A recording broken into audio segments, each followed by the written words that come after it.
नमस्कार दोस्तों, मैं मुकेश सिंह परिहार आपका हार्दिक स्वागत करता हूं स्टडी विथ हमारे क्लासेस पर।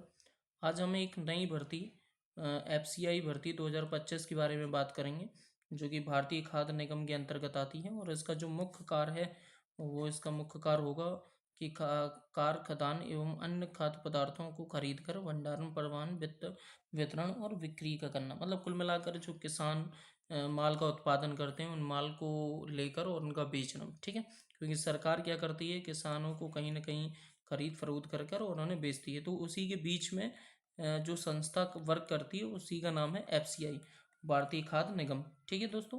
तो एफसीआई रिक्रूटमेंट 2025 के तहत अगर देखा जाए तो टोटल जो वैकेंसी बताई जा रही हैं वो 33,566 बताई जा रही हैं। और इसमें अगर कैटेगरी की बात की जाए तो ये भर्ती जो है ना 4 कैटेगरी पर की जाती है, ठीक है। 4 कैटेगरी पर ये भर्ती आती है। लेकिन अगर देखा जाए जो 33,566 में जो भी वैकेंसी आएंगी अभी, हालांकि जो लेटर वायरल हुआ है वो 33,566 के लिए हुआ है, लेकिन इससे कम भी वैकेंसी आ सकती हैं क्योंकि हर साल कहीं ना कहीं वैकेंसी निकलती हैं। तो जो लेटर वायरल हुआ है उसमें सेकंड और थर्ड पोस्ट के लिए है, ठीक है। सेकंड और थर्ड कैटेगरी के पोस्ट के लिए यहाँ पर लेटर वायरल किया गया है। इसके जो ऑर्गेनाइजेशन है वो फूड कॉरपोरेशन ऑफ इंडिया, मतलब कुल मिलाकर ये केंद्र सरकार के अंतर्गत भर्ती आती है। किसके? केंद्र सरकार के अंतर्गत। पिछली वैकेंसी के आधार पर अगर बात की जाए तो पिछली वैकेंसी के आधार पर जो सैलरी है वो 71,000, ये मतलब 7वें वेतन पे ही मिल रही है। अगर 8वें वेतन जब लागू हो जाएगा तो सैलरी और भी बढ़ जाएगी, ठीक है।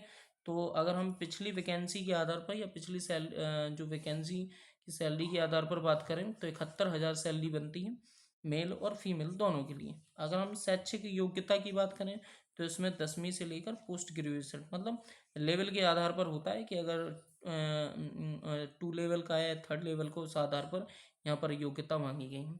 अब हम थोड़ा सा वैकेंसी की डिटेल के बारे में बात कर लेते हैं। अगर हम एफसीआई कैटेगरी 1 की बात करें तो उसमें कोई भी वैकेंसी नहीं है। अगर एफसीआई कैटेगरी 2 की बात करें तो इसमें 6,221 वैकेंसी बताई गई। उसी तरीके से एफसीआई कैटेगरी 3 की बात करें तो इसमें 27,345 वैकेंसी बताई हैं। एफसीआई कैटेगरी 4 में किसी भी प्रकार की कोई वैकेंसी नहीं है। इन दोनों को मिलाकर जो भी वैकेंसी बन रही है वो टोटल कितनी बनी है? 33,566। लेकिन मैंने अभी बताया थोड़ी देर पहले कि इतना ये रिक्रूटमेंट है, इतने पद खाली हैं, लेकिन जरूरी नहीं है कि भर्ती इसी पूरे पदों पर हो। जैसे कि आपने देखा था रेलवे ग्रुप डी में 1 लाख प्लस पद खाली थे, लेकिन जो वैकेंसी आई वो बहुत ज़्यादा कम आई। तो उसी आधार पर इसकी बोली जा रही है कि भले ही ये इतने पद खाली हैं लेकिन ज़रूरी नहीं है इतनी आई, और हो भी सकता है कि इतनी भी वैकेंसी आ सकती हैं। अगर हम नोटिफिकेशन की बात करें तो नोटिफिकेशन जो है दोस्तों बताया जा रहा है लगभग कि फरवरी से मार्च के बीच में आएगा, ठीक है। ऐसी उम्मीद लगाई जा रही है कि फरवरी से मार्च के बीच में जो था वो नोटिफिकेशन आ जाएगा।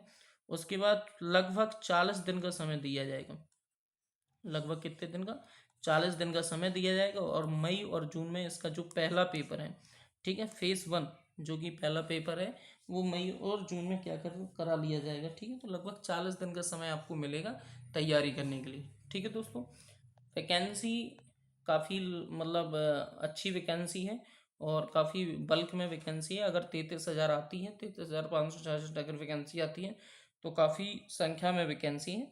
और अगर हम इसके एग्ज़ाम पैटर्न पर बात करें, सिलेबस पर बात करें तो कंप्यूटर बेस्ड टेस्ट होगा, ठीक है। न्यूमेरिकल एप्टीट्यूड, मतलब अगर हम देखें यहाँ से मैथ के जो क्वेश्चन आएंगे वो 25 क्वेश्चन आएंगे और 25 मार्क के रहेंगे। अगर हम इंग्लिश की बात करें तो 25 क्वेश्चन आएंगे, 25 मार्क के रहेंगे, ठीक है। अगर हम रीजनिंग की बात करें तो रीजनिंग के भी 25 क्वेश्चन आएंगे, 25 मार्क के रहेंगे। अगर हम जनरल, मतलब जनरल स्टडीज़ का मतलब जीके और जीएस, अगर जीएस की बात की जाए तो 25 क्वेश्चन होंगे और 25 मार्क के होंगे, ठीक है दोस्तों। बस इसमें सबसे बड़ा जो खेल है वो ये है कि पेपर तो इसका सरल आता है, लेकिन आपको 100 क्वेश्चन जो करने हैं वो 60 मिनट में करने हैं। मतलब यहाँ पर पेपर सरल होगा, लेकिन जो सबसे जल्दी पेपर को सॉल्व करेगा वही यहाँ पर कहीं ना कहीं नंबर लाएगा, ठीक है दोस्तों। यहाँ पर ये आपको देखने को मिला कि एफसीआई के बारे में, और ये कहीं ना कहीं ऐसा बताया जा रहा है कि आपको फरवरी और मार्च में इसका नोटिफिकेशन देखने को मिलेगा। वैकेंसी बहुत अच्छी है, सैलरी भी बहुत अच्छी है, ठीक है दोस्तों। धन्यवाद।